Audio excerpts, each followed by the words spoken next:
Estaba leyendo, bueno, sobre el tema que vamos a tratar hoy más adelante. eh, y estaba leyendo precisamente un artículo muy interesante que está en Deseret.com. Es un artículo del 2009 de Mike Ash, que habla precisamente acerca del proceso de la traducción del libro de Mormón. Entonces está muy interesante. Él lo toca desde el 2009 y habla un poco de las piedras videntes, que vamos a hablar más adelante. Pero es interesante porque la iglesia no toca este tema abiertamente en una posición oficial, o al menos que yo recuerde, hasta octubre del 2005 en una aliado donde lo menciona más claramente. Había habido varias menciones en algunos libros, en algunos discursos, pero un poco, pues un poquito tal vez más escondido en un artículo dedicado solamente a eso. Y este artículo de Deseret por Mike Cash, la verdad está bastante interesante. Se pueden echarle un ojo, simplemente tienen que poner Deseret en Google, Deseret, Michael R. Ash, y les va a salir el artículo. Y pues sí, digo, no lo Muy, cuento porque muy, muy conocido apologista, ¿no? sí, ahorita voy a hablar más de esto más adelante, porque voy a sacar varias Ok, citas de ahí que se van a dar cuenta de que habla este. ok, gracias, gracias, Javier. Juan, Sí, en esa semana estuve revisando una página del INA. El INA es el Instituto Nacional de Antropología e Historia de México. La página se llama dimensionantropológica.ina.gov.mx y en especial abordan ahí algunos aspectos relacionados con los viajes marítimos en la época prehispánica entre los Andes y Mesoamérica. Y me pareció un artículo interesante porque nos aporta una visión más dinámica de lo que ha ocurrido en Mesoamérica, donde los pueblos eh, son más móviles que la visión tradicional que tenemos. Hay un intercambio cultural en toda América en general y el artículo aborda aspectos interesantes que tratan el intercambio comercial y cultural entre los Andes, allá en Perú, donde está Luis, y Mesoamérica, donde me encuentro yo. El artículo habla de nexos entre Tehuantepec y Soconusco con Sudamérica en Huanchaco y Chinchá. Y es un artículo científico, es un artículo hecho por antropólogos, sin ser exactamente una evidencia del libro mormón, sí sí nos aporta elementos más completos y más dinámicos para abordar el libro mormón dentro del contexto mesoamericano. Nos permite comprender un poco más las civilizaciones y que en cierta manera no podríamos eh, quitar del todo una idea de tener la visión del libro mormón como algo que pudo haber comprendido o influenciado la totalidad de la América que nosotros conocemos. Entonces, algunos datos interesantes es el viaje de Tupac Yupanqui con sus 17,000 balsas para llegar al Ecuador y en algunas zonas que llegó incluso a Panamá. Este, Algunos viajes que narran la salida de viajes interoceánicos entre Panamá y Tampico aquí en el Golfo de México y en algunas zonas más hacia arriba, ¿no? Entonces nos puede dar opciones sobre y nuevas posibilidades para comprender el mormón. A veces pensamos, yo pensaba a lo mejor Nefi pudo haber, digo, Moroni quizá pudo haber viajado más hacia el norte a través de estas rutas marinas y no necesariamente caminando hacia Nueva York. Y digo como hipótesis, como algo plausible, pues pudiera valer en lo futuro explorar ese tipo de opciones y de experiencias dentro de Mesoamérica. Y nos permitirá también comprender por qué hay tradiciones que son muy parecidas tanto en Sudamérica como acá en Mesoamérica. Por eso para mí el artículo me pareció importante. Sí, suena muy bien, interesante. Juan. Podría tener validez nuevamente lo que James y Talmage en su momento escribió en Jesús el Cristo, ¿no? De que Ley llegó más o menos ahí como por las costas de Chile y que desde ahí la historia del libro de Mormón fue subiendo hasta que Moroni llegó hasta Nueva York, ¿no? Obviamente era muy imposible todos los tiempos, pero si agregamos ahora esto de la navegación, pues no es nada tan imposible y no sé, habría que volver a proponer, ¿no? Que se ha propuesto del segundo cerro Cumora, ¿no? Entonces tal vez no hubo un segundo cerro Cumora, sí fue ahí, sí llegó ahí, tal vez ahí solo, no sabemos, ¿no? Es muy interesante estos nuevos descubrimientos y la verdad es interesante ver cuánto ignoramos sobre estas épocas, ¿no? Sobre este periodo. Ándale, a mí me gusta esa parte de cuánto ignoramos de Mesoamérica, de Sudamérica en general, de los desarrollos culturales que se dieron en esas tierras, y es importante conocerlos porque nos va a permitir tener mayor contexto de lo que ocurrió en el libro Mormón. Entonces, mientras más podamos comprender a estas culturas anteriores a nosotros, más tendremos algunos elementos también culturales que podremos comprender de mejor manera en el libro Mormón.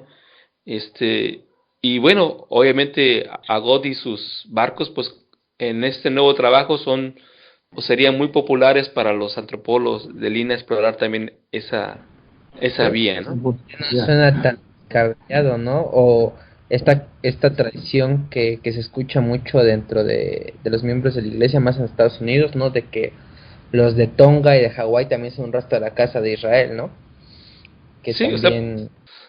cuando yo leo esa parte de Tupac Yupanqui y 17,000 barcos para navegar, o las especies de barcos que tienen los mayas con más de 20 metros, también para realizar la navegación entre su zona hacia Tampico en el norte del país y hacia Panamá,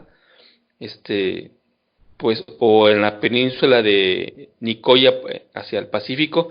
Oye, te habla de una dimensión no solamente de viaje, sino intercambio cultural, intercambio económico, y el traslape de pueblos de aquí y de allá, que no fue algo tan rígido, no eran gente que se quedaba en su lugar, sino como buenos humanos nos se movieron más lo que pensamos y permitiría explicar algunas cosas. Muy bien, gracias, Juan.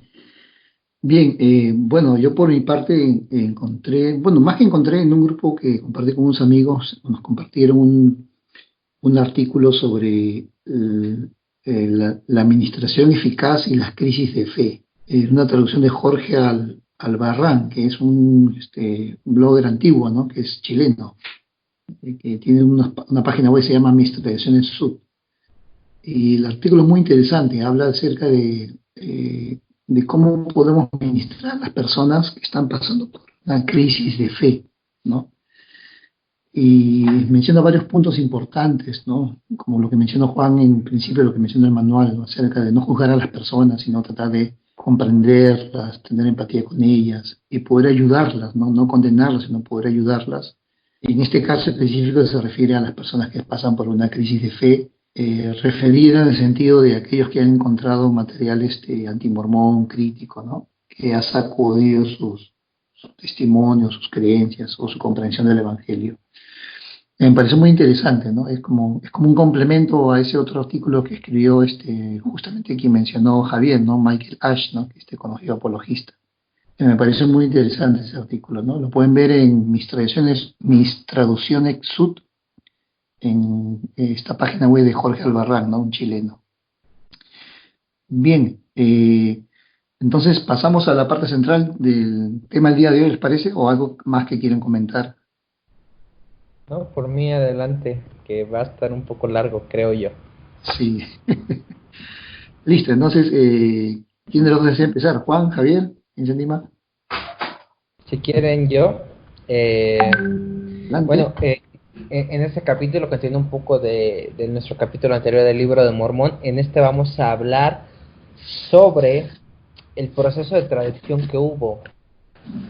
Muchas veces, si usted creció dentro de la iglesia como yo, sabrá que muchas veces los misioneros o solo en la iglesia se enseña que el libro de Mormón fue traducido por el don y el poder de Dios.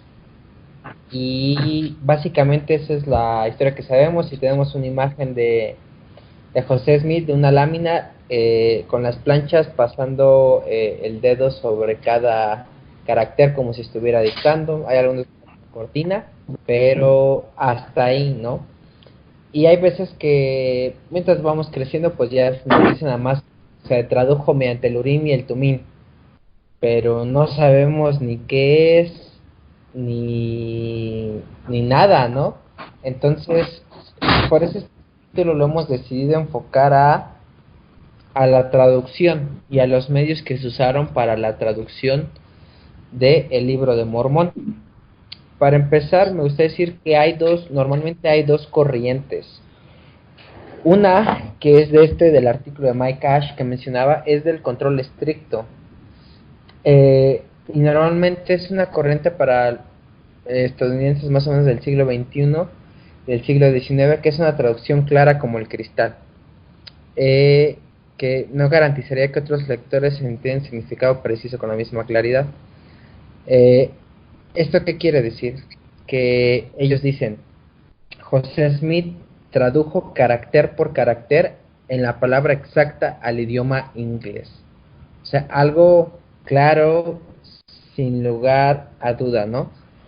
Y está la otra posición, que es que fue un poco más abierta, que él veía como ideas o algo más abstracto y que él tenía la libertad de expresarlo en su idioma, en sus palabras, en lo que la gente de él pudiera entender, ¿no? Y está una posición en la que habla Mike Ash, que dice, la segunda posición que ocupan, que muchos académicos apoyan, es una vista un control laxo de la traducción del libro de Mormón. Según esta opinión, José Smith era más que una simple máquina de fax para la traducción del inglés. En lugar de ver cosas reveladas por Dios, José Smith habría recibido impresiones dadas por Dios que transmitían ideas, imágenes, conceptos a la mente de José Smith. Entonces José habría formulado en su propio idioma palabras que expresaran, transmitieran esas impresiones. Cuando se formaron estas palabras en inglés, pues esto bastaba, ¿no? Es decir, lo vemos como literalmente como una máquina de escribir, como un Google Translate, lo meto, pero en vez de Google Translate lo meto a José Smith y él me va a traducir, o él le daba impresiones, imágenes, todo, que hacía que él tuviera esta libertad de definir como lo quería, ¿no? Entonces, pues es bastante interesante, ¿no? Que hay estos dos tipos de traducción que normalmente se usan, ¿no?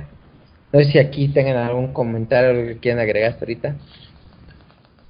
Y bueno, generalmente el proceso de traducción, aún entre idiomas, sería raro o extraordinario que alguien tradujera palabra por palabra. Exacto. Generalmente, a veces las palabras por palabras te llevan a giros lingüísticos extraños o frases que no tienen algún sentido en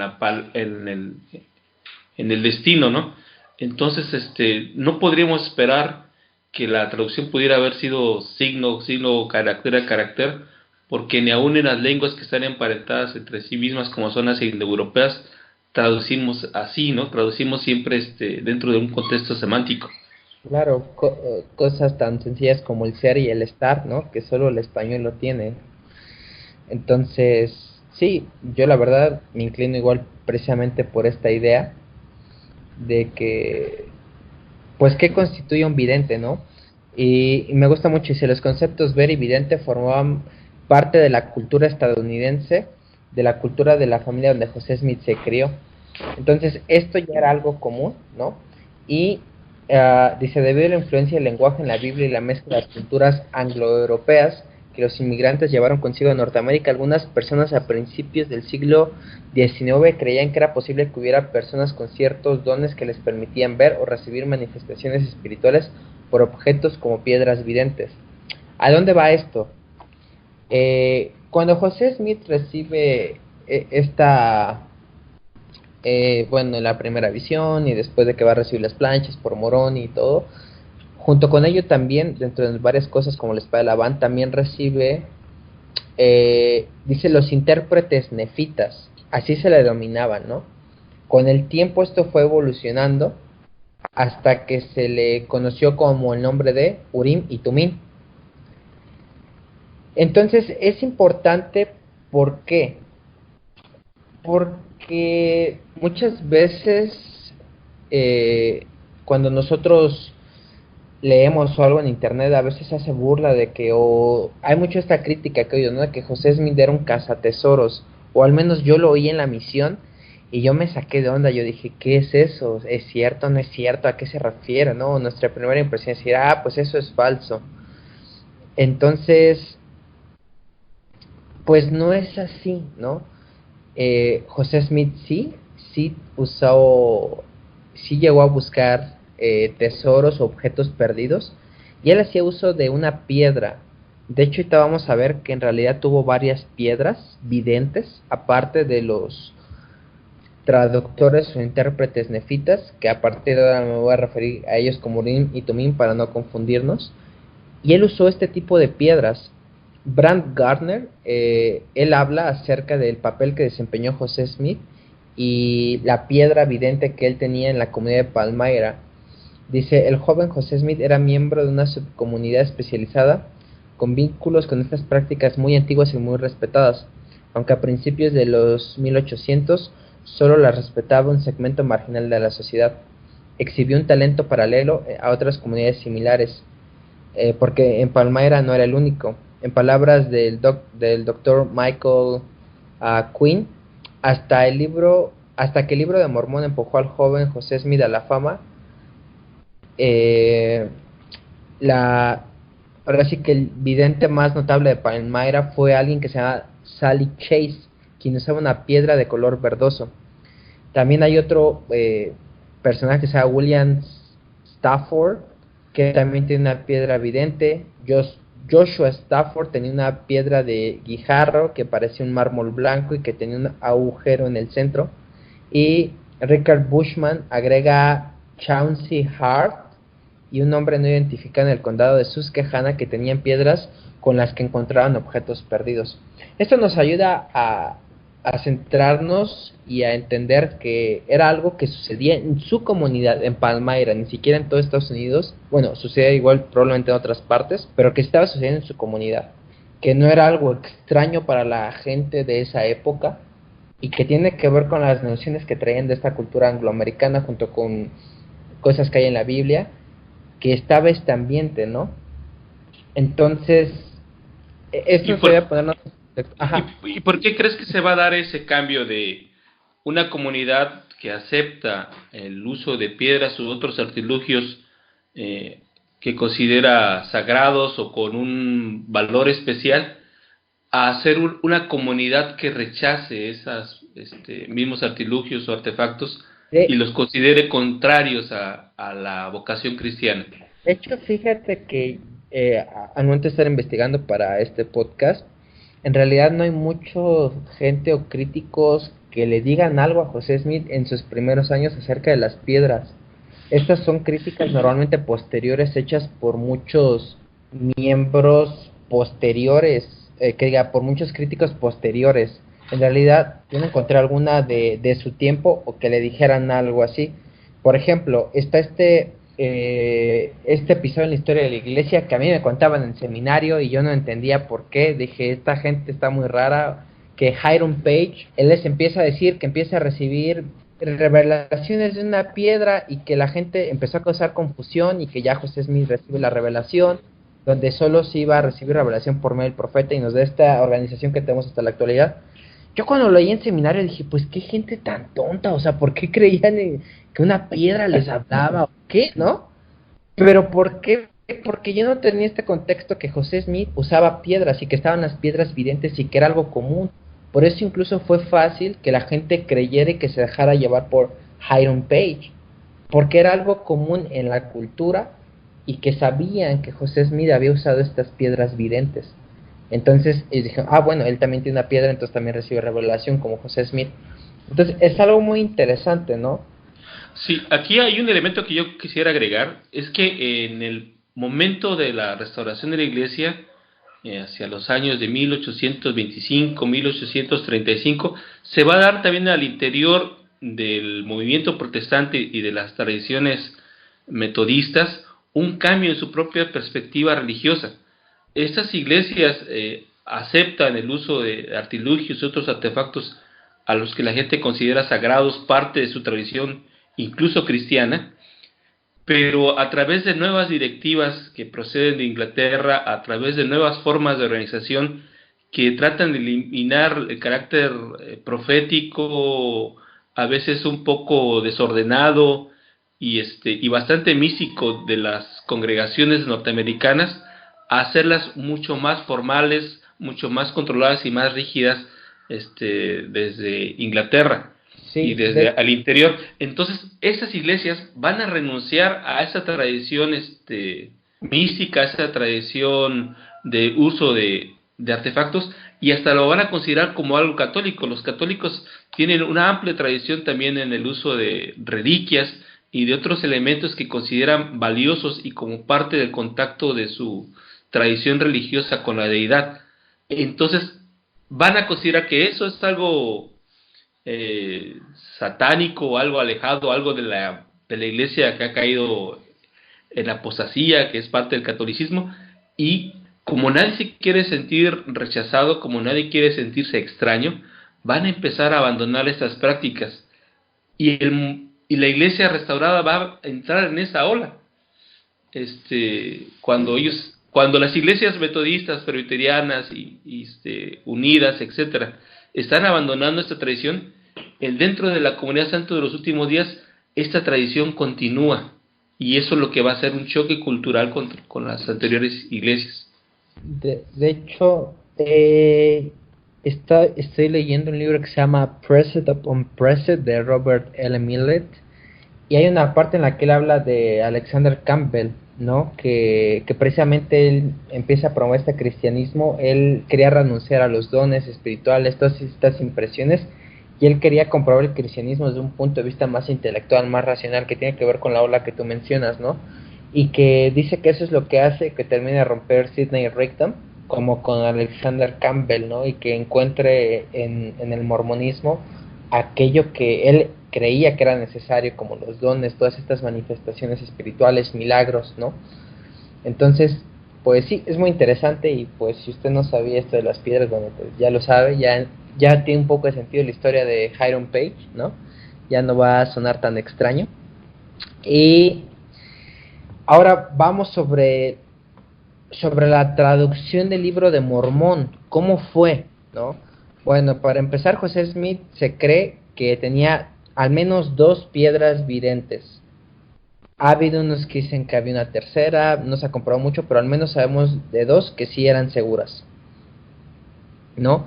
Y vamos a ver cómo se relaciona un poco con el Libro de Mormón, ¿no? En Alma 37, del 21 al 23, habla donde dice: y dijo el Señor, preparad a mi siervo Gasalem una piedra que brillará en las tinieblas hasta dar luz.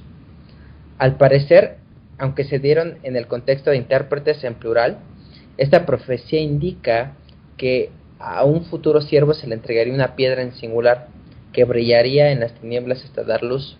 Los santos de los últimos días, de los primeros días, creían que este siervo de quien se había profetizado era José Smith, nuevamente por la piedra, ¿no? Y de hecho las evidencias históricas demuestran que aunque además de las 2 piedras videntes conocidas como intérpretes, es decir, el Urim y el Tumim, José Smith utilizó por lo menos otra piedra en la traducción del Libro de Mormón, la cual colocaba a menudo dentro de un sombrero a fin de bloquear la luz. Según las personas allegadas a José, esto lo hacía a fin de ver mejor las palabras que estaban en la piedra. Esto está en un artículo de la Leona de octubre del 2015. Y es muy interesante porque es la primera vez que yo veo que un artículo habla claramente de estos aspectos, ¿no? Aún así, hay muchas versiones de cómo fue traducida. Esa es una, ¿no? De que se ponía y las palabras que estaban en la piedra. Está este relato de David A. Whitmer en un libro folleto que se llama Un discurso para todos los creyentes de Cristo. En Cristo, perdón, y dice: José Smith pondría la piedra vidente en un sombrero, pondría la cara en el sombrero acercándola a su rostro para excluir la luz, y en la oscuridad brillaría la luz espiritual. Aparecería una pieza, un fragmento de algo parecido a un pergamino, y en esto aparecía la escritura. Aparecería un personaje a la vez y debajo estaba la interpretación en inglés. El hermano, el hermano José, o sea, el profeta, le leía en inglés a Oliver Cowdery, quien era su escriba principal, y cuando estaba escrito repetía José para ver si era correcto.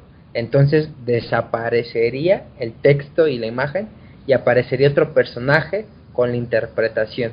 Y así el libro de Mormón fue traducido por el don y el poder de Dios, y no por el de ningún y no por ningún poder del hombre.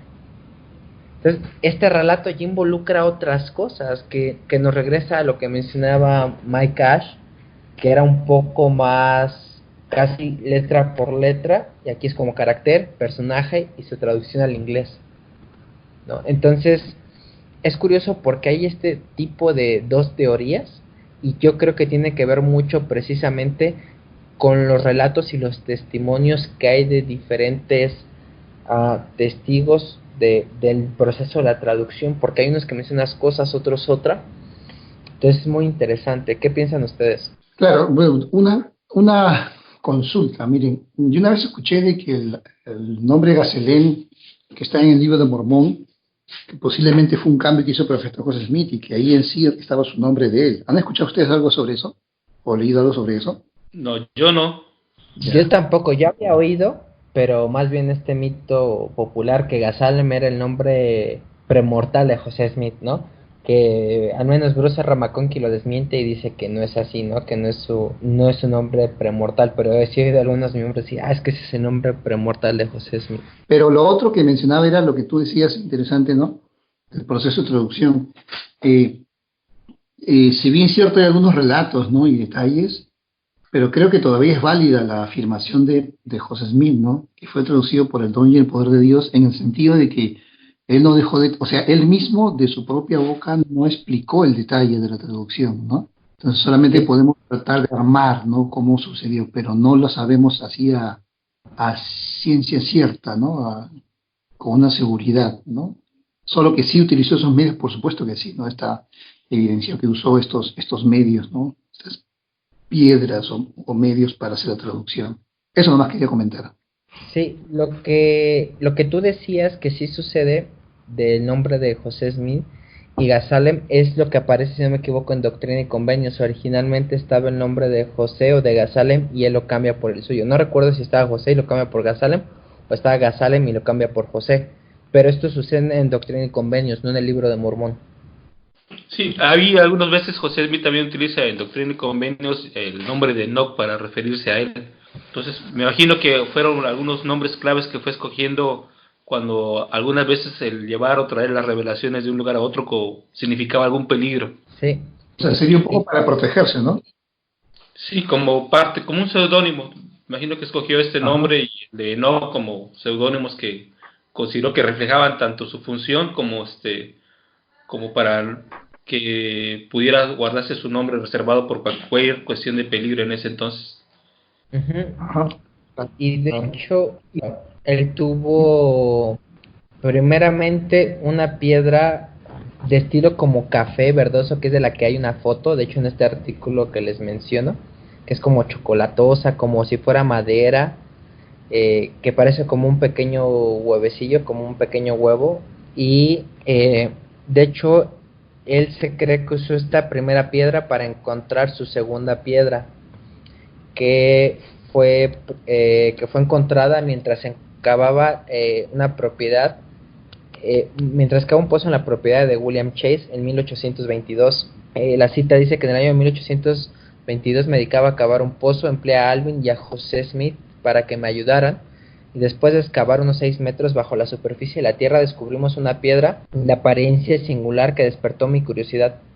Lo llevé a la parte superior del pozo y mientras lo examinábamos José se la puso en un sombrero y luego, bueno, se llevó el sombrero a la cara, en la parte superior del sombrero. A la mañana siguiente vino a mí y deseaba obtenerlo la piedra, alegando que podía ver en ella, pero le dije que no deseaba separarme por ser una curiosidad, pero que se la prestaría, ¿no? Entonces aquí habla de cómo encuentra esta segunda piedra que es blanca, ¿no? Que es una segunda piedrecilla que él encuentra que es blanca. Ahora bien, ¿por qué son importantes estas piedras en esto, no? Una, porque Martin Harris relata que José Smith podía encontrar objetos perdidos con su segunda piedra blanca. Dice que él estaba en la casa de su padre en Manchester, a 2 millas al sur del pueblo de Palmyra, y dice que se estaba rascando los dientes con un alfiler mientras estaba sentado en los barrotes. Dice que el alfiler se atrapó en sus dientes y cayó de mis dedos en virutas y paja. Dice, salté de los barrotes y lo busqué. Y habla de que José y Northrop Sweet también hicieron lo mismo. Dice, no pudimos encontrar el alfiler. Entonces sorprendí a José y le dije, toma tu piedra. Nunca lo había visto y no sabía que lo tenía con él, que tenía la piedra con él. Y dice que la sacó de su bolsillo, la tenía en su bolsillo, tomó su sombrero, un viejo sombrero blanco, y que se la colocó en la cara. Y dice, lo miré de cerca para ver que no mirara a un lado. Y se extendió su mano más allá de mí a la derecha, movió un palito y allí vi el alfiler, que recogió y me dio.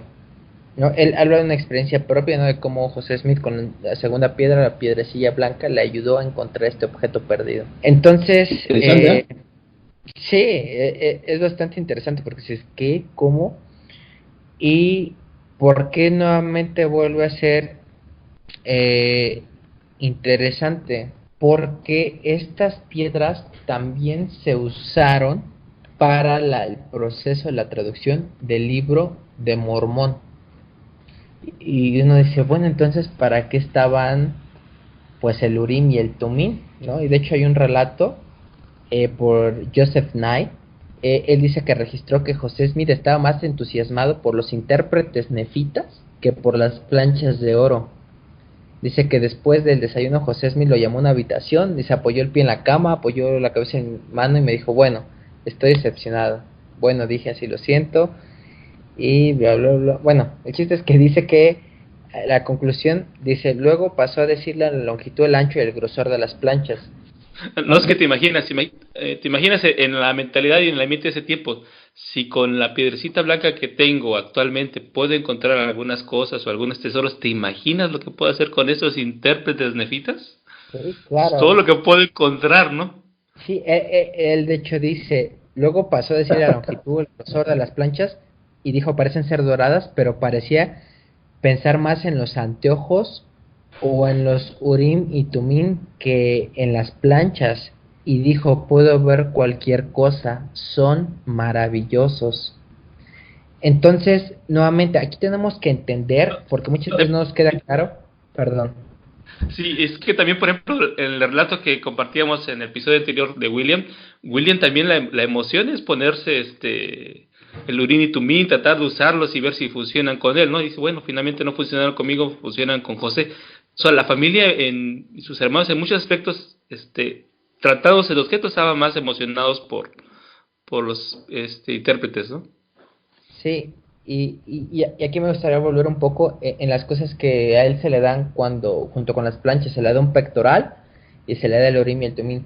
La descripción precisamente es como un pectoral, completamente como igual como de oro, y que tiene un pequeño accesorio y unos anteojos, y en estos anteojos él colocaba estas piedras que eran el Urim y el Tumim, y a partir de ellas él podía ver. Por eso muchas veces que se refieren a los anteojos, y era como unos instrumentos que obviamente al parecer parecían anteojos, pero que en lugar como de vidrio, de cristal, iban las piedras, ¿no? Y en estas piedras era con lo que él podía ver y traducir.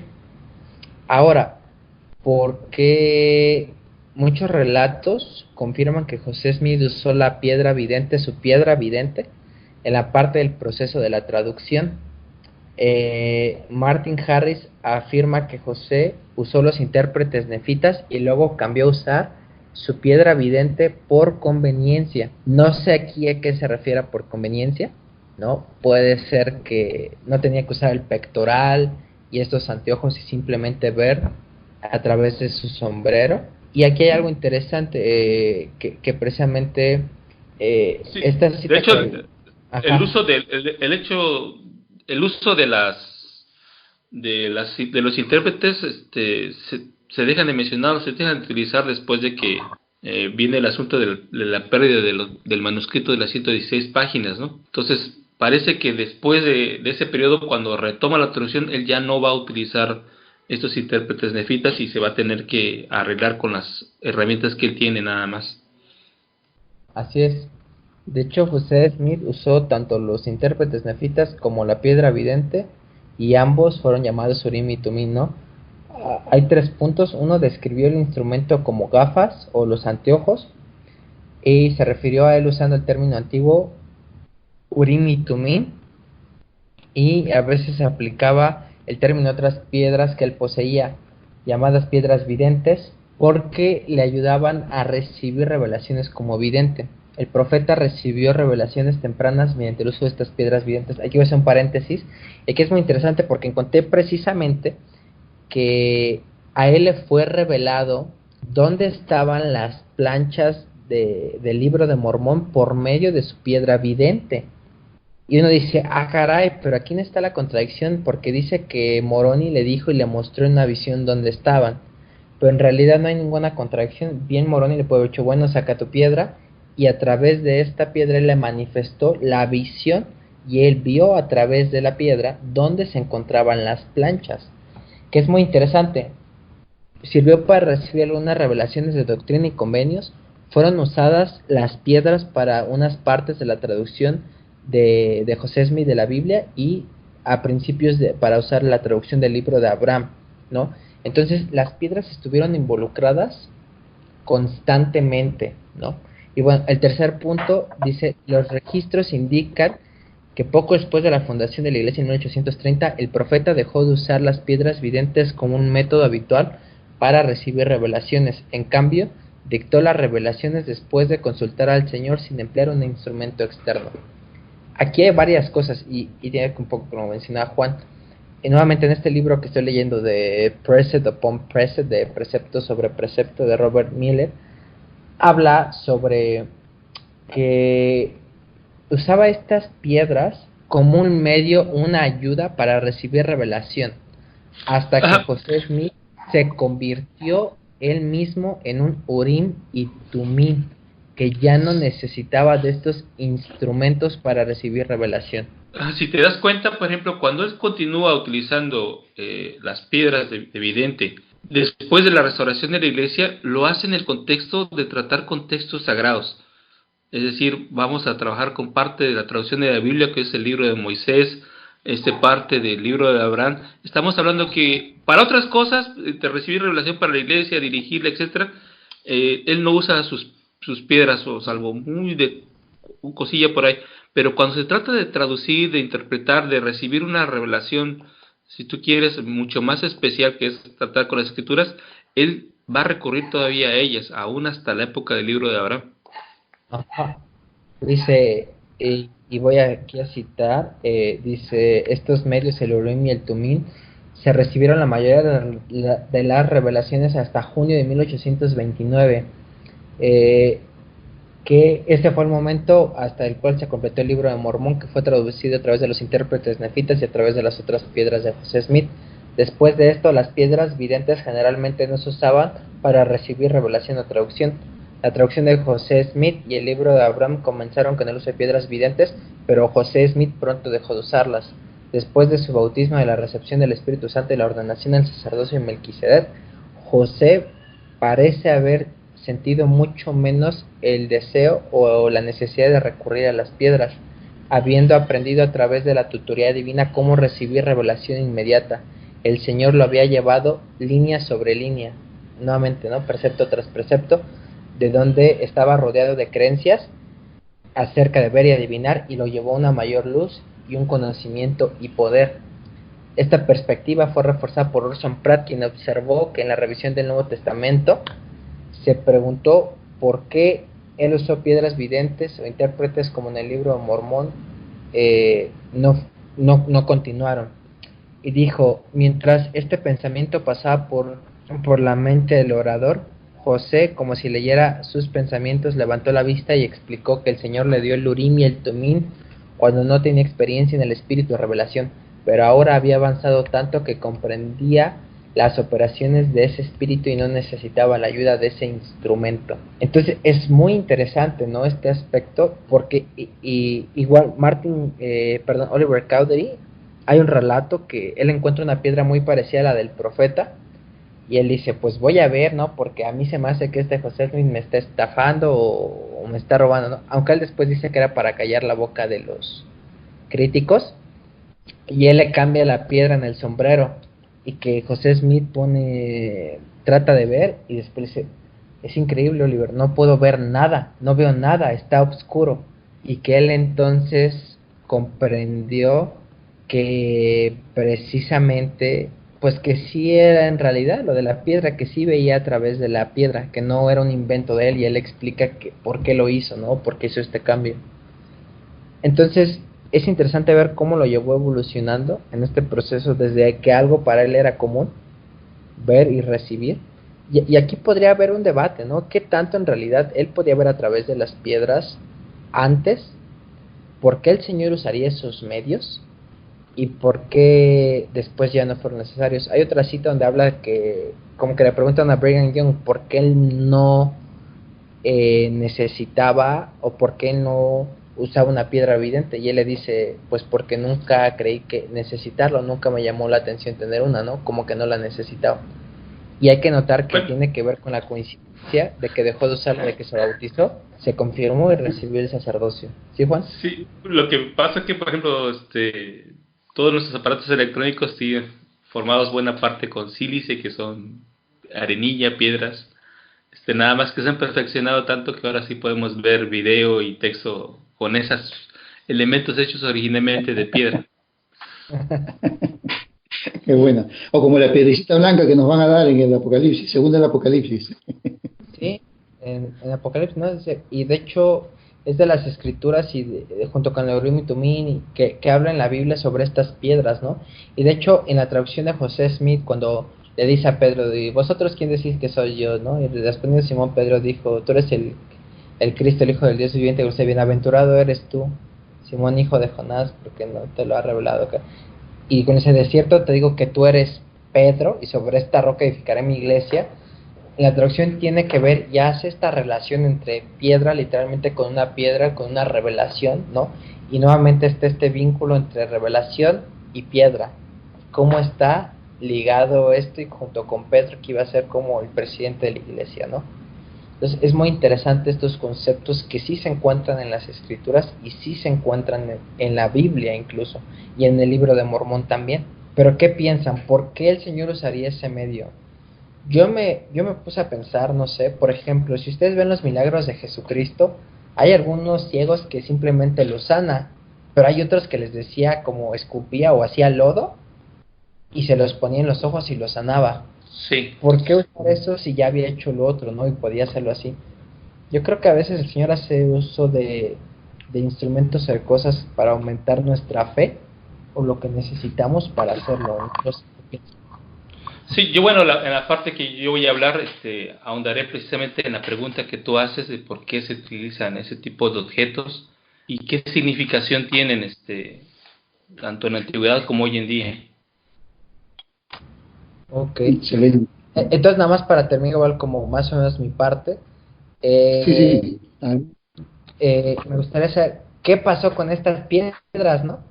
Porque muchas veces decimos, caray, ¿y dónde están? O qué onda, ¿no?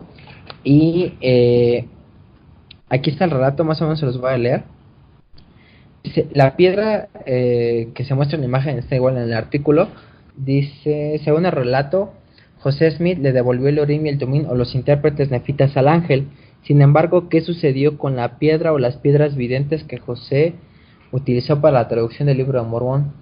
David Whitmer escribió que después del término de la traducción del libro de Mormón a principios de la primavera de 1830 y antes del 6 de abril, José le entregó la piedra a Oliver Cowdery y me dijo a mí y a los demás que ya no la necesitaba y que ya no la usaba. Oliver estuvo fuera de la iglesia durante una década hasta que se volvió a bautizar en 1848. y sus planes eran de estar con los Santos en Utah, pero murió en 1850 en Richmond, Missouri, antes de hacer el viaje. Phineas Young, quien había ayudado a Oliver Cowdery a volver a la iglesia, obtuvo la piedra vidente de la viuda de Oliver, Ann Whitmer Cowdery, quien era a su vez la hermana de David Whitmer. Phineas, en un momento dado, se le entregó al hermano Brigham Young. O sea, pasa por un proceso de Oliver Cowdery, después se la da a, Phineas era también su cuñado, O sea, Ajá. todo quedó en familia.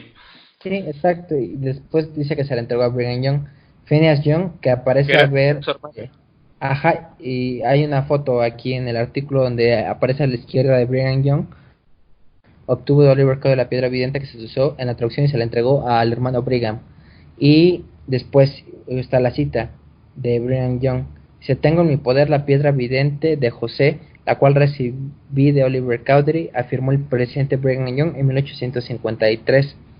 También había otras dos piedras. Bueno, aquí esto viene en el artículo de la iglesia, pero en Fair Mormon viene y cortan esa parte porque dice que aquí había esta confusión por parte de Phineas y de Brigham Young de cuántas piedras había, y que porque muchas veces se confunde la piedrecita blanca como la que era como marrón o media cafecita. Pero bueno, lo voy a leer como dice aquí. Dice: José Smith tenía 3, de las cuales Emma tiene en su poder. Agregó 2 pequeñas y una grande. 2 años después, Brigham Young dijo a un grupo de líderes en la iglesia: en una reunión, Oliver me envió la primera piedra vidente de José. Oliver siempre la tuvo en su poder hasta que me la envió.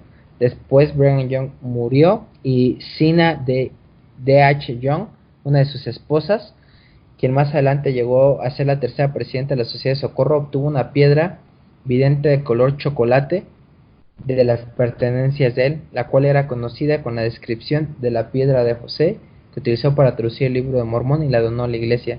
Desde entonces los líderes de la iglesia subsiguientes han declarado que la iglesia tiene en su poder la piedra vidente, y de hecho es donde sacan las fotos. Aunque también encontré una parte donde Joseph Fielding Smith declara que la iglesia también tiene la piedra blanca, la segunda piedra, pero de esta no sé por qué no sacaron fotos en este artículo. Tenemos fotos de la primera piedra, pero no de la segunda. Entonces, sí, básicamente es muy interesante este tema, hay muchos más aspectos, ¿no? E igual hay una charla en Fair Mormon, no recuerdo el discursante, pero habla precisamente de esta concepción mágica que había, que para nosotros puede sonar muy extraño, que hay una piedra, pero tenemos que ponerla en el contexto y en lo que se estaba viviendo en esa época. Y así deja de sonar extraño, y comparándolo con las escrituras, que es una tradición que al menos tiene ciertos fundamentos, pues deja de sonar extraño. Pero sí, básicamente eso es lo que yo tengo respecto a las piedras videntes. Excelente, gracias Javier. Bien, damos el pase ahora a Juan. Bien, vamos a ver un poquito de por qué se convirtió esto en algo extraño. Vamos a desprotestatizarnos un poco. Y no sé si han escuchado la palabra betilo. Betilo No, yo no. es una palabra que significa piedra sagrada. Las piedras han sido sagradas desde la antigüedad, han representado parte del contacto entre lo celestial y lo terrenal. La palabra betilos significa piedra sagrada y viene asociada con el término Betel, que era la casa de Dios o la morada de Dios. En la antigüedad, las piedras se asociaban generalmente a signos de culto. No se adoraban en sí a las piedras, sino que era la resignificación de: hay algo que viene del cielo, porque las piedras que eran sagradas eran piedras que caían del cielo y son diferentes, no son de esta tierra, tienen una composición especial e indicaban algún momento que las personas pudieran considerar sagrado. Entonces, en los pueblos antiguos, cuando querían reconocer el poder de la divinidad o pensar que hay algo sagrado, recurrían a esas piedras. Entonces, quizá en algún campo caía una un aerolito, que ahora le llamamos aerolitos, o una piedra procedente del volcán que aparecía como una piedra viva, roja, incandescente, brillante. Las personas iban y edificaban ahí sus templos como algo sagrado. Entonces tenemos en la antigüedad muchos betilos que indican el lugar donde debe edificarse un lugar sagrado para reconocer al Dios en todas las cosas, y también para recordar que todas las cosas que proceden de Dios, tanto las fuerzas de la naturaleza como las cosas que vienen del cielo, no dependen de la fortaleza o la fuerza humana. Estas piedras, que también se llamaban piedras vivas en la antigüedad, Pero, ¿en qué cultura estamos hablando? ¿En qué años más o menos? ahorita vamos para los años. Ok, Estamos hablando de la edad antigua. O sea, estamos hablando del periodo de la edad de hierro, cuando se empiezan a trabajar los primeros metales que proceden de aerolitos. ok. Estamos hablando de esa transición de entre la escritura hasta la época de la antigüedad, lo que nosotros conocemos como la antigüedad. Entonces, los hombres que empezaron a hacer civilizaciones, que empezaron a forjar sus instrumentos, lo hicieron a partir de elementos o de contenidos de piedras. Y especialmente los betilos o las piedras más sagradas eran aquellas que tenían una forma más esférica. En algunas culturas semíticas, ahora hablando especialmente de las semíticas, se utilizaron como vestigios para indicar que ese punto era un lugar de revelación, y también se les conocía como piedras del rayo. Los hebreos son parte de esas culturas semíticas. A los betilos también se les atribuían, dentro de las culturas semíticas, poderes de curación, poderes de protección, indicadores para la navegación, porque algunos tenían elementos magnéticos, y como protección para las tempestades. Entonces, muchos de esos pueblos semíticos consagraron algunos lugares para ello. Y especialmente tenemos en la Biblia un texto que a veces nos pasa desapercibido, y es el que se encuentra en Génesis 28:11. Ese es el relato de Jacob. Dice Génesis 28:11: y llegó a cierto lugar y pasó la noche allí, porque el sol se había puesto. Tomó una de las piedras del lugar, la puso de cabecera y se acostó en aquel lugar. Y aquí lo significativo es que Jacob toma una piedra especial que pone sobre su cabeza, y tiene una revelación que le habla de unir al cielo por la tierra, de una escalera, de ángeles que suben y bajan, y recibe la revelación de: yo soy el Señor. Allí donde se encontró la piedra, se estableció un templo, el templo de Betel, y fue un lugar de adoración durante mucho tiempo para los israelitas. No solamente en la tradición semítica, sino también en la tradición grecorromana, tenemos los dioses interviniendo a través de piedras. Por ejemplo, una manera de salvar a Zeus, cuando su padre Cronos se está devorando a sus hijos, es dándole a comer una piedra que pasa por ser el niño, y de esa manera se salva. Y entonces en los templos de Zeus había algunas piedras que se tenían ahí, y representaban que finalmente uno podía salvarse del tiempo a través de la adoración con los dioses, y que el tiempo no vencería a las personas si seguían las revelaciones correctas. Otra de las piedras famosas fue la piedra de Cronos en Delfos, y también tenía la idea de recordar que Dios revelaba. Entonces allí había un centro como de videntes que cuidaban y guardaban de esta piedra. También la imagen de la Venus de Chipre fue forjada de una piedra que cayó del cielo, y también se consideró una piedra sagrada. En la actualidad tenemos una piedra sagrada que la encontramos en la Cava. La Cava es una construcción de forma rectangular que está dentro de la mezquita de Masjid al-Haram en la Meca, y representa un lugar sagrado y de peregrinación religiosa. En ese lugar Es donde, donde se... ¿Mandré? es donde Mahoma se supone que ascendió del cielo, ¿no? En esa piedra. Así es.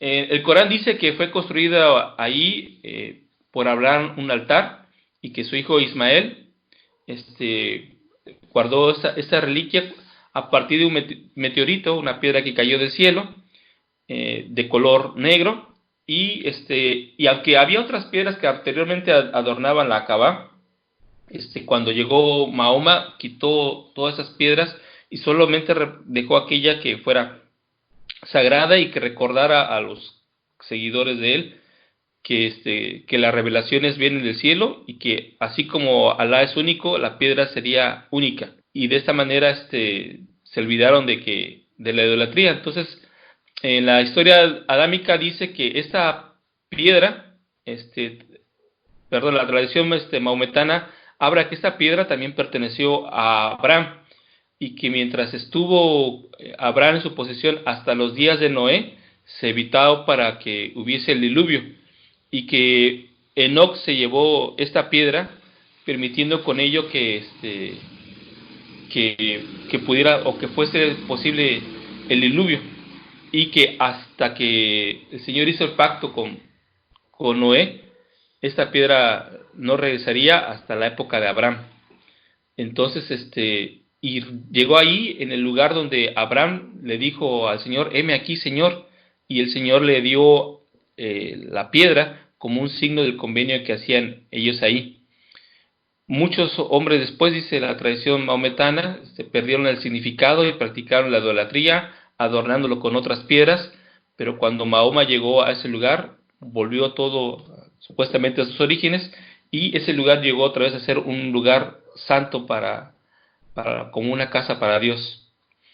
Entonces, para los musulmanes, toda la tierra es como una mezquita, pero la Kaaba, donde está la piedra sagrada, es el lugar que une al cielo con la tierra. Y de esta forma, en las tradiciones semíticas, los templos representan una especie de piedra sagrada con el cual Dios puede comunicarse con los seres humanos.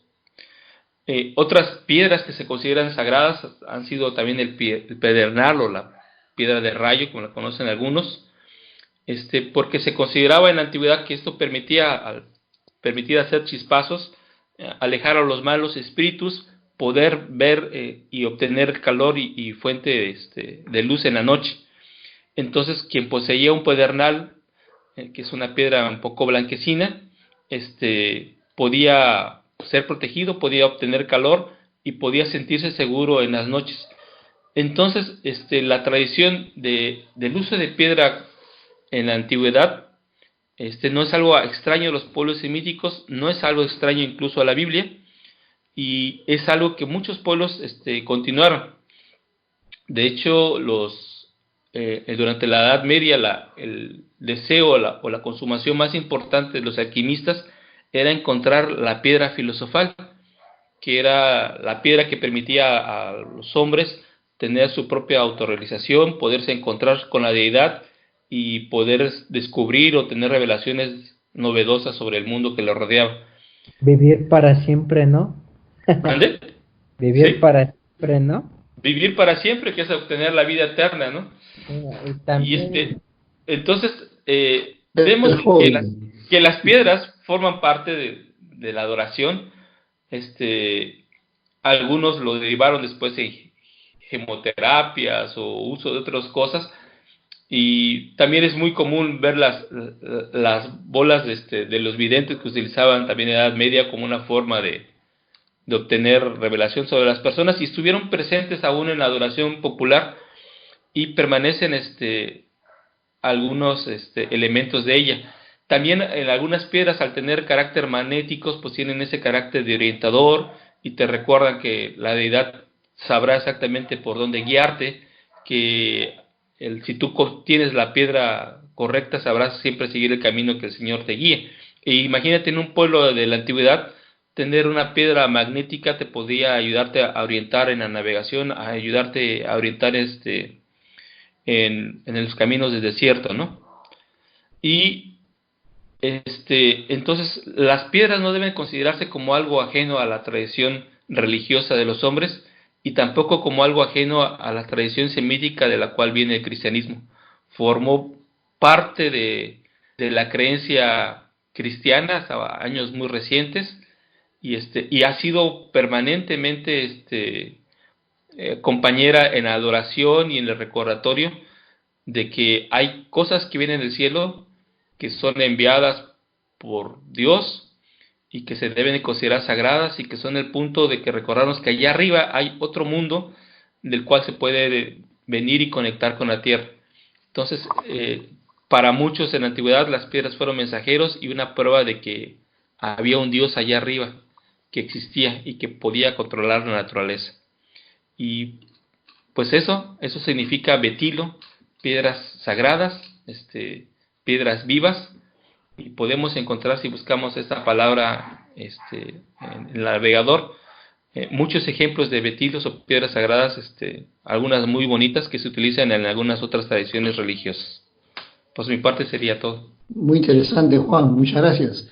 ¿Algo más de repente, Javier, que quieras tú comentar o agregar? Pues nada más se me hace interesante, ¿no? Que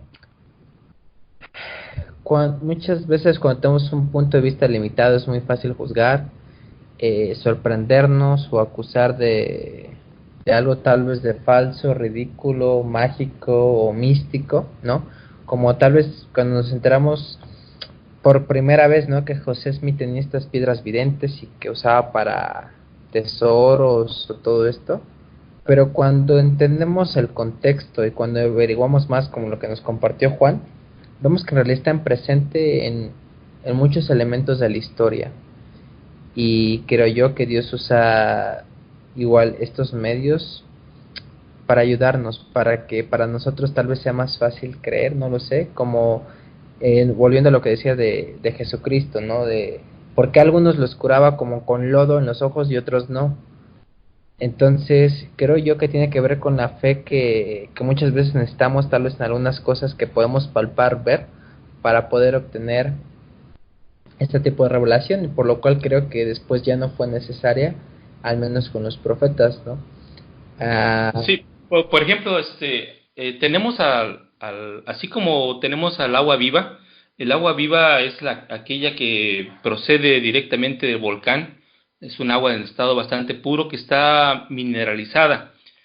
Y cuando hay piedras que son arrojadas del volcán y que algunos pueblos consideran sagrados, esas tienen variaciones de isótopos diferentes a los que encontramos en el medio ambiente, mayor abundancia de fósforo y de otros elementos minerales que pueden producir algunas alteraciones de imágenes, algunos estados incluso diríamos alucinógenos, y en algunos usos religiosos pueden crear una especie de sensibilidad espiritual o un plano diferente de comprensión por la misma composición química que pueden tener estas piedras. Entonces, me imagino que en la antigüedad y hasta años muy recientes, esos cambios que podían provocarse dentro del organismo del ser humano podían asociarse a la religiosidad precisamente porque creaba estados diferentes de comprensión. Pero ¿qué tanto esto jugaría con... No lo sé, por ejemplo, no sé si ustedes han oído eso. ¿Ves cuando Pedro recibe la revelación de llevar la predicación a los gentiles? Muchos dicen pues, que él estaba como fumando marihuana o algo, porque uno de los síntomas de la marihuana, que se supone que es que tienes mucha hambre, y dice que tiene mucha hambre, ¿no? Y que de repente se levanta, se despliega el pergamino, ¿no? Y ve estas cosas y se mata y come, ¿no? Nunca he comido cosa impura, bla, bla, no llames impuro lo que el Señor ha limpiado. Y hablan de que mucho de esto y qué tanto, ¿no? Tiene que ver esto que tú dices que generan esta piedra o estos gases un estado alterado de conciencia, qué tanto tiene que ver con los medios que el Señor usa para recibir inspiración, más bien para dar revelación. ¿Es algo que sucede siempre? ¿No sucede? ¿Cuándo sí? ¿Cuándo no? Bueno, es que volvemos al mismo punto, así como existe un rechazo hacia las piedras por una concepción protestante y que consideramos como algo actualmente pagano. También la participación de ciertas hierbas o de ciertos drogas, actualmente nuestra cultura las rechaza, las considera abominables en algunos casos, pero no fue así en las culturas antiguas. Algunas tenían una composición especial que utilizaba el sacerdote o el chamán de la comunidad, o quienes ministraba salud y curaciones. Y imagino que, si bien no podemos afirmar que eso hubiera continuado aún en el siglo XIX, sí forma parte del trasfondo de considerar que había hierbas, había aguas y había composiciones de algunas piedras que producían una experiencia diferente de religiosidad, y que nadie las veía como contrarias, sino como parte de los instrumentos del vidente o del sacerdote de la comunidad para tener experiencias religiosas, ¿no? Ajá. Igual sería interesante el aspecto de, bueno, la iglesia supongo que, bueno, yo me hice esta pregunta cuando estaba leyendo que la iglesia tiene estas piedras. ¿Los profetas actuales alguna vez habrán usado una de estas piedras? Por ejemplo, Brigham Young dice que él no, pero no sabemos de John Taylor para adelante, ¿no?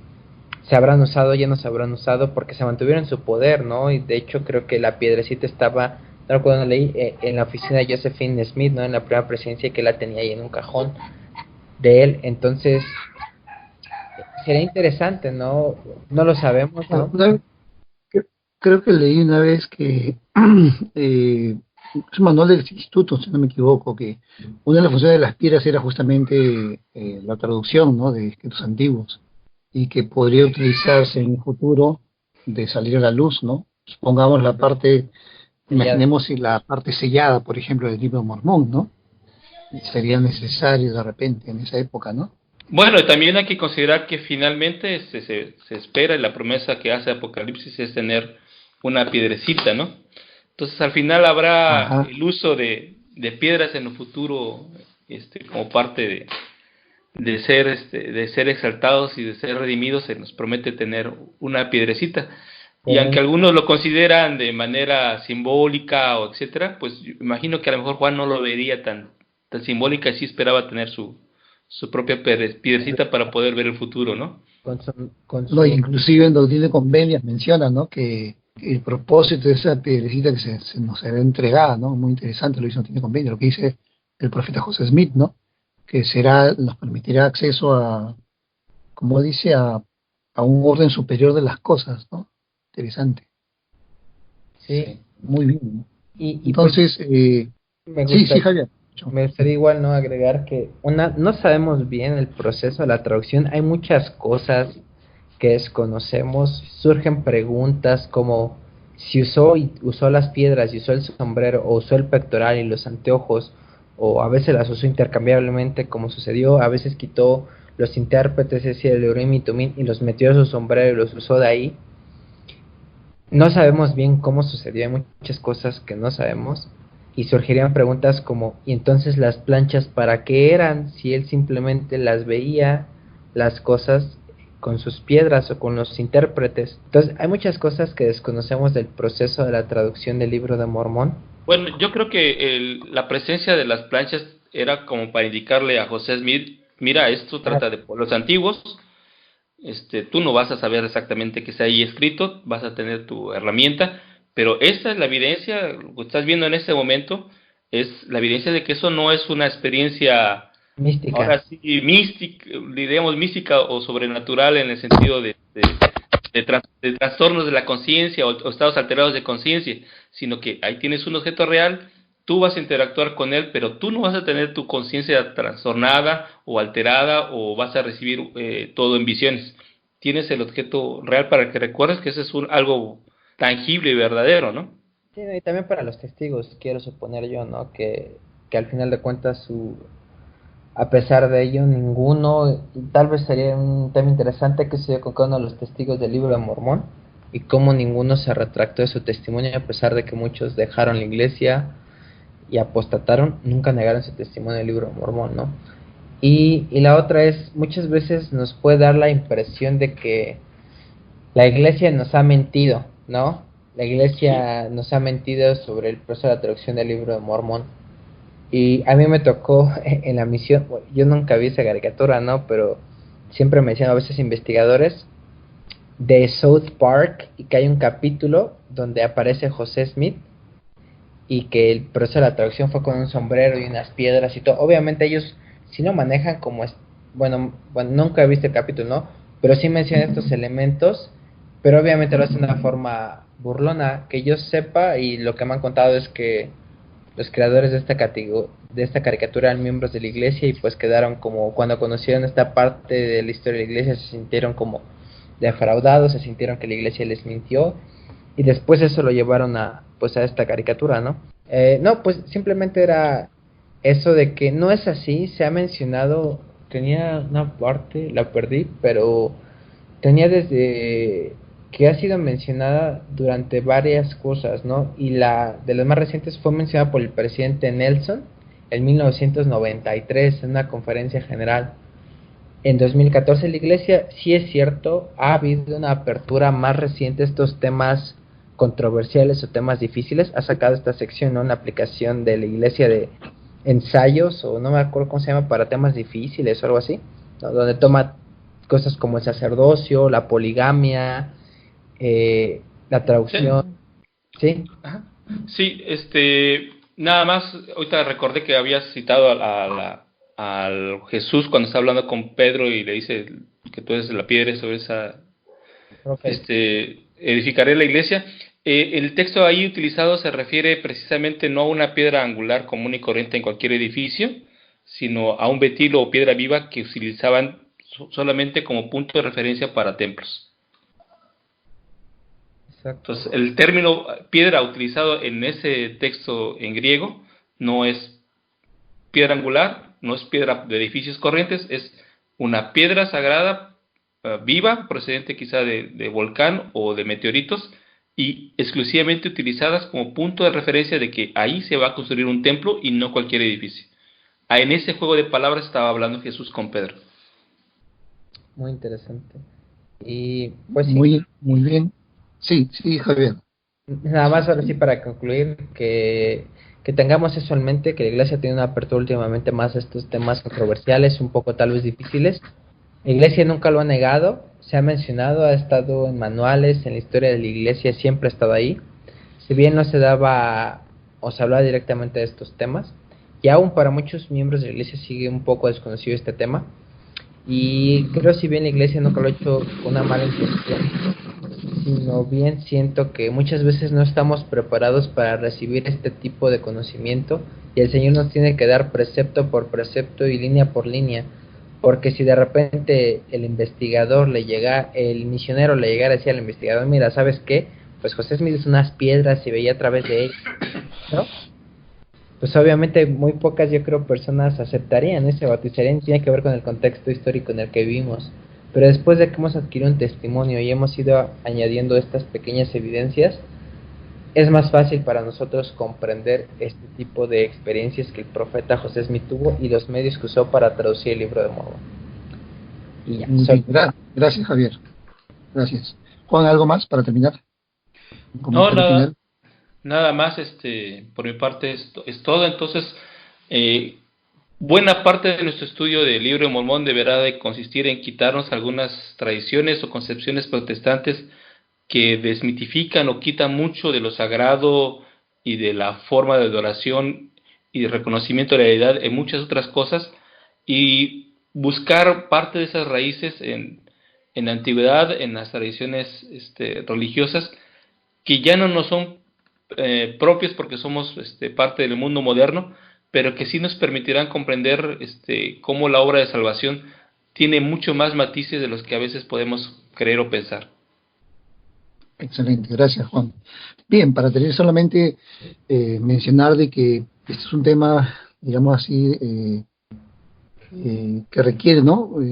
Muchos recursos para poder leer, estudiar, analizar, que no es muy conocido, ¿no? Dentro de la iglesia. Recién se está, como bien dijo Javier, se está dando más información. Para aquellos de nuestros escuchas que les interese este tema, también vamos a colocar este audio en nuestra página web, ¿no? Que es lahojadelolivo.net, con algunas referencias a alguna literatura, tanto de que lo que ha citado Juan como Javier, para que puedan investigar el tema por ustedes mismos. Y en todo caso, también podemos sugerirle que puedan ir a la página web de la Iglesia, a temas del Evangelio, en el tema la traducción del libro de Mormón, que habla un poco de lo que hemos estado analizando el día de hoy, ¿no? Nos habla acerca de los instrumentos de la traducción del libro de Mormón, la mecánica la mecánica de la traducción, ¿no? Pero como también bien mencionó Javier, no conocemos todo el detalle, ¿no?, de este proceso. Lo que sí sabemos que fue traducido por el don y el poder de Dios, como lo testificó el profeta José Smith. Y también mencionar, ¿no?, para algunos de nuestros oyentes que puedan pensar que estamos cuestionando, ¿no?, el libro de Mormón, su traducción, de que los tres coincidimos, que tenemos un testimonio, ¿no?, de la veracidad del libro de Mormón, ¿no? No creemos que es una ficción, creemos que es un libro que contiene relatos verdaderos, de hechos que sucedieron, ¿no?, en alguna parte de América, y que es lo que afirma ser, ¿no?, la palabra de Dios, al igual que la Biblia. Muchas gracias por habernos escuchado en esta oportunidad. Estaremos en otra ocasión compartiendo otro tema interesante. Hasta luego, que descansen. Hasta luego.